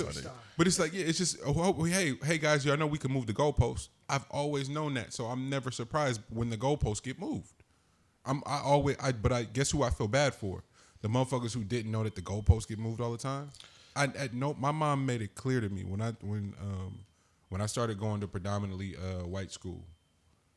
She's like, look here, I know them your partners and all, but in case you guys are out or doing anything, just know that if you throwing rocks, if you fucking with people, if you beating people up, the cops gonna be on your ass. Like them circumstances, those stakes are going to be severely higher for you than it will be for your partners. Don't ever get that fucked up. All right. That was the conversation. That's like she said that, showed me that around like 9 years old. All right, bet. Cool. Great combo to have. A couple years later, I'm a little older, a little taller now. We can go to the movies by ourselves. She's like, hey, just want to remind you based off that conversation. I want to evolve the conversation that we had and let you know that this world don't give a fuck about you. These cops will kill you. It's like 11. Wait a minute, lady. What do you mean they'll kill me? Oh yeah, they'll kill you. I've been hearing that the cops will kill you. Not that another black person will kill you. Never had that conversation. But the cops will kill you? I've had that conversation multiple times with my mom, with my mother and my grandmother. Mm-hmm. The cops will kill you. Holy fuck. I wish I was making this shit up. So, hey, I know the goalpost can be moved is the only point that I'm making. That's the only point that I'm trying to make. Like, hey, being aware that goalposts can be moved, yeah, nigga, the goalposts can be moved on your ass. So don't get out here. Don't get too cute. Don't get too like nah, fam. At any given time, all this shit can be taken away just because they want to take it away. And if you don't know that fear, if you don't know that living with that type of tension, bro, get the fuck out my face. What number is that? 17. I love this show, bro. I love doing this show. And also, if you're a black person looting, boy, power to you, man. Like you was already asking for your way out of here, man. Because the way they pulled up to that Target, where was that Target at? Was that in LA? I think that was in LA. But the way they pulled up, nigga, the way they hit Nice Kicks or not Nice Kicks, Fight Club. Oh no, that was the looters hitting the Fight Club. Don't talk about how the police pulled up to the Target. Oh yeah, bro. Like yeah. They came out like the ones in Mexico where they just hanging on the side of the truck and they hop off the truck, bro. They came out like that, bro. Exactly. Nigga, don't ever pull up on a Suburban like this. You see niggas pull up like that, it's and then bad. when they hop off, they run a little bit. They already got a running start, bro. I'm trying to tell you, that's how they pulled up to me in San Francisco on that side street. I was like, hey, bro, it was just me, Bird, and Live, bro. Like, bro. Gee, y'all really could have died that night, bro. Oh, for sure. I still got the video, for sure. Yo, sick with it. Only to find out like a few weeks later that whole force was under investigation for racism. Like they had a bunch of different situations that happened where it was evident. Don't say it was evident. You don't say. So they had to look at the whole force on that shit, but. Yeah, no, it was definitely off.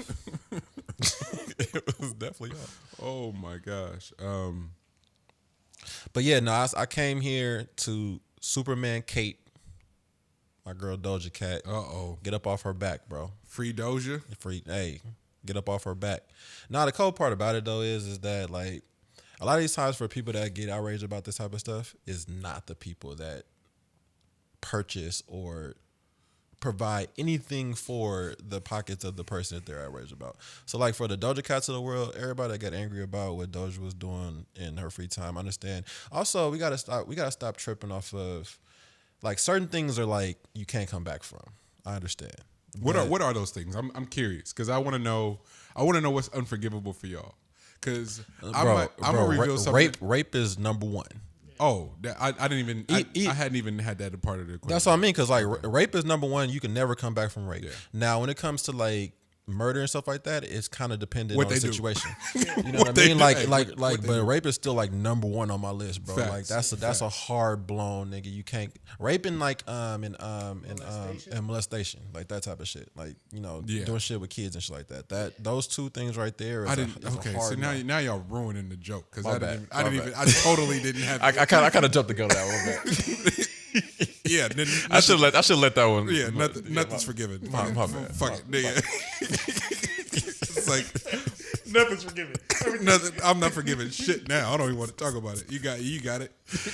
Oh man, but yeah, man. Some of the things that you do in your youth, man, it's all a part of the experience for yourself. Like, and I can commend that individual for the thing that she was doing, whatever, is by far like her. I put it down as like basically just getting information. Like she said, that's where she used to just get combos at. She used to just be in there just chopping it up and shit like that, random ass shit like that. I get it. But like when you start putting in like the racist stuff and like how you're depicted and blah blah blah, yeah.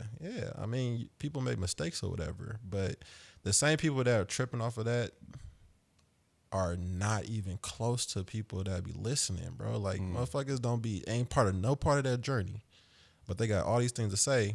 Yeah. Now because she got number 2 song in the country, had the number 1. Of course, that opens up the base for you to have these conversations. I get it, but once that number 2, number 1 shit is over with, best believe, nigga, her group is still gonna be fucking with her, and that was kind of energy she put off. But the rest of this group, man, I don't get how people they be pointing fingers, but don't be looking back at themselves, bro. Like I'm pretty sure folks got shit up in their closets, man. So that's where it becomes tricky. That's really where it becomes tricky, is that it's not a conversation until she has the number 1 record in the country. Oh, not at all, not even close. They would have never found it. That motherfucker had it in the tuck, Just waiting. So, hey, I'm gonna let y'all know right now. If I get a number 1 and some wild shit come out about me, I'm not apologizing. Please don't, Monty. I'm just gonna keep it above. No. I'm dead ass. Like, yeah, no, please don't. Monty calls, storms out, like, cause I've done anything, nigga. Come for me, whatever you got, bring it. You know what I'm saying? But it's just like, wait a minute. And then there's the other part. I really don't give a shit. She's a celebrity. She's a talented one. Like, I love her music. I just don't. That other part you're trying to make me care about. Because then guess what? Like, to your point, it ain't people from our listenership, and it ain't people that and probably someone that dug it up wasn't black either. That's the other fuck. No, not at all. That's the other maniac part, that it was somebody that wasn't black. It was like a early Vlad probably. Yeah, man. Somebody like that, like somebody like a early. Maybe it could have been black though. It could have been like an early act. That's somebody trying to get put on at some point. But put on from what? I mean, nowadays you can get put on for all kind of shit. Because all that does again is reveal how fucked up this place is. That a little mixed black girl has those feelings about her hair, has those feelings about her people. I really don't give a fuck what she talking about. Who was she around? Point me to that. Where's she from? That shit's a lot deeper, bro. Who's she interacting with? Like that again, it reveals a lot about our shitty system. That doesn't go ahead. No shit, cause like, I mean, I'm a big person on Shark Tank shit, but like, on Shark Tank there was a couple that went on there with their 2 daughters. Trying to sell the sharks on a black doll line, and the entire time the couple was trying to get across to these white people that in our communities we don't have the depictions that makes our daughters feel good about themselves. Positive reinforcement images of black beauty, they don't exist. And the only thing that they can say was that, well, why wouldn't Barbie and them do something like that? As a matter of fact, I've seen that in stores before. That's completely different from what they're trying to do. Like, that has nothing to do. All they could think of was that a top toy company would just do this if there was a market for it.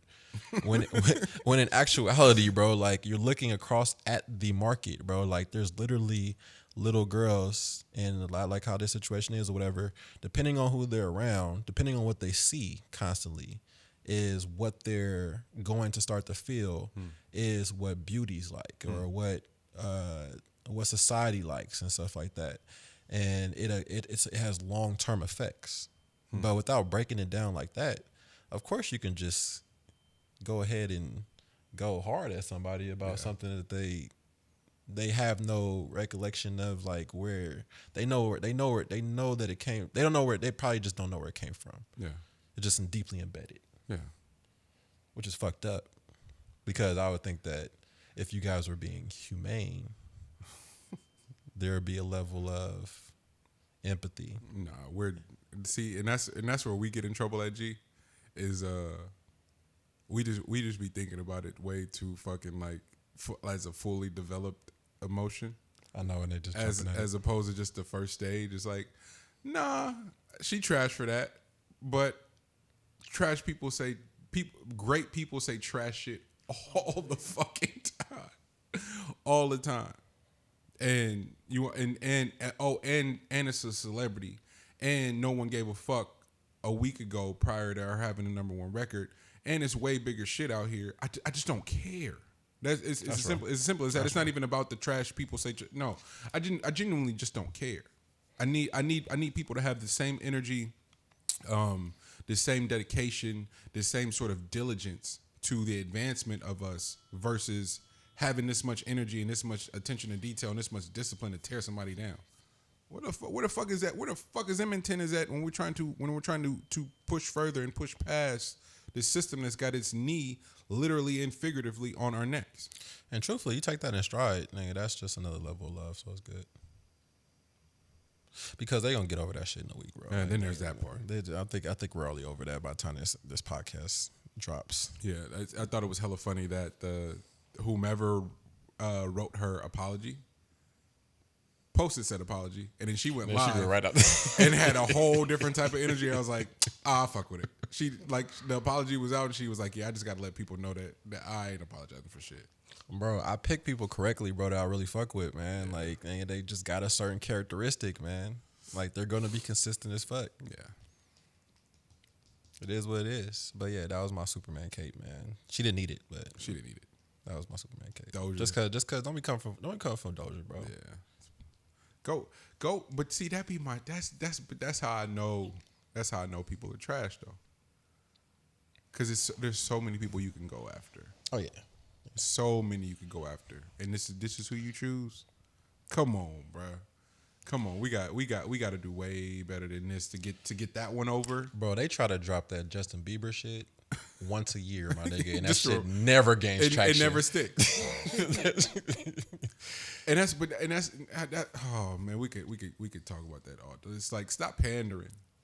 Like and again, there are those people that's pandering to our emotions to get the outrage to sway the discussion. Stop. Don't do that. That's not what it's about. Our emotional intelligence is way more advanced than you're giving me credit for, bro. Stop pandering to my emotions. That feels way more disrespectful than him singing "One Lonely Nigger." Like, come on, bro. I done heard way worse. I done heard way fucking worse. Maybe I'm weak for that though. Maybe I'm dealing. Maybe I need to unpack something, and if that shit don't bother me, because that shit genuinely didn't bother me. No, with you. Honestly, I don't think it bothered most people. People just want to be part of a group. Bro, They want to be a part of something. Lex, but I'm telling you, I saw it and went, all right. And just moved on to the next thing. Like, that shit didn't stop me at all. Yeah, but that's like word shit, bro. I don't get why words really be mattering to folks like that. I get it. They can equate to action. I get it eventually, but you know. Well, I think that one's just more so, where the fuck was that located at? Because we got to know the town and the location. See? Because niggas about to go in on the whole entire squad out there. Like, fuck what Justin Bieber's doing. I want to know that entire cul-de-sac. Because I know that nigga was at the end of a cul-de-sac. So I know that entire... You definitely only sing "One Lonely Nigger" in a cul-de-sac. You only sing that type of shit in a cul-de-sac. That's for sure a cul-de-sac song. But see, my mind immediately when I saw the video, I was like, yo, who's filming? Who's doing the lighting? Bro, it was production. It was production. Like he was on a production set, bro. He wasn't at home, nigga. Like that's the shit that gets me. It's like, bro, he felt comfortable saying that in front of everybody in that room. So that's on y'all. Like dead ass. Was that nigga Tiger? Not Tiger. Twist? Twist was like, hey, let me produce you. I got some shit, bro. Oh, Hey, sing this. change that nigga life, bro. Nigga, every time you think you're not about to go hot, just tell somebody to drop this. To drop nigga. the video. Boom, you back in. You back Hey in- you man, back we in the might news. swing. We might single-handedly, bro, put Twist back on the map, bro. No, That's my you nigga, might bro. single-handedly put Twist back. I'm telling you, L mentioned Twist one time on the show, and now I see Twist 5 times a week. Trying to From tell not- you, man. Lex, from not seeing him at all, though, I'm not talking about like, oh, I see him every once in a while. No, I hadn't seen Lil Twist since the Young Money 1. I know my folks, man. What was Young Money 1 called? What was the album called? I forgot. Was it just Young Money? It didn't have a name, huh? I think it was just Young Money with Every Girl in the World and all that. Man. The Bedrock. Yeah. Yeah. Is it was- Twist, I what, think it was Young Money. what single was Twist on that went crazy? Wasn't it was Because it's Bedrock, Every Girl in the World. It's like 3 or 4 singles on there that went up. I can't remember. And Twist is on one of them that went. I can't remember that album actually. That album did used to. That album went crazy. How y'all think that album aged? It was a lot of poppy shit in that time, so I don't think it was. Every Girl in the World still probably sounds good. Oh yeah, for sure. You can still play that. Bedrock doesn't sound good anymore. I didn't like Bedrock when it came out, but I had to play it because I was DJing at the time. But I definitely didn't like it in real time. Was it Past the Dutch? No. It probably was. Is Twist on that song? Nah, it's Shout Dog. But would Twist was in there. Twist. Twist might have been on there. Yeah, Twist might have been on there actually. It might have been past it. What other singles on there? Can you read the track list? Somebody. Gooder, Miss Parker, Miss Parker. Wife Beater, New Shit, Jesus. Past the Dutch, playing my band, Fuck the Bullshit, Bear Rock, Girl I Got You, Steady Mobbing, you know it, Roger That, She Is Gone, Steady Mobbing, bro, that nigga was going crazy. Roger that went. Is Tiger on that one? Yeah. Yeah, that one went. She Is Gone, Streets Is Watching, Finale. I think it's the Miss Parker joint that Twist has a verse on one of those songs that was big enough to go, oh, who's the kid with the mohawk? Just don't remember which one it was. Mm-hmm. Yeah, see, only you. We have a Young Twist segment every week now. That's crazy. That's my nigga. All right, man. Little Twist, Young Twist. My bad. Anything else, fellas? Did we miss anything? Thank y'all. I worked through some emotions today. That's what's up, man. gotta get that You out. got a few fuck yous off, you know what I mean? yeah, It's only right. exercise the demons. That's not S Ventura? That's No, it's Ace Ventura. but it's is it 1 or 2? It's not Pet Detective. It's It's Pet Detective. Is it? The first one. Exercise. What scene is that? After he proved everybody that the one dude got killed in the apartment. Oh yeah. Hey, can we? One day we'll talk about Jim Carrey too. You guys know this is the first time we didn't have like videos playing. I know. Yeah, Oh, yeah, we I just- thought about that midway through too. We just came in and got to the shit. But that's also like how it was. Like that's a depiction of how this week was. It was a dark week. Yeah, it was a dark week for It real, was a for Black sure. Mirror. It was a Black Mirror. Wait, Yeah. is the? That's the Black Mirror. Did you just do that? Yep. Go No, ahead. Let that's it what blow up. Let That's it what sit. a Black Mirror is. the Black Mirror is. The TV when it's. It's a TV. It's Yo. your cell phone. It's whatever. It's a camera. That's the Black. It's a depiction of yourself. Wow, y'all just put me on. That's why that's why at the beginning of it the screen cracks. Y'all fucking with me or y'all being No, serious? relax. That's it. That's really what Black Mirror is. How they say in New York? Dead ass beat. Oh my gosh! All right, but let's get out of here. For the listenership, I keep meaning to do this at the beginning of the show. Subscribe to the YouTube page. Follow the playlist. Monty Draper, and then there's a Meet the Brave podcast playlist. Lex is killing it on the videos each week. Follow us on Instagram at Meet the Brave. And on Facebook, you can engage with us all there. And it's been another episode of Meet the Brave. We'll see y'all next week. Love. Yes.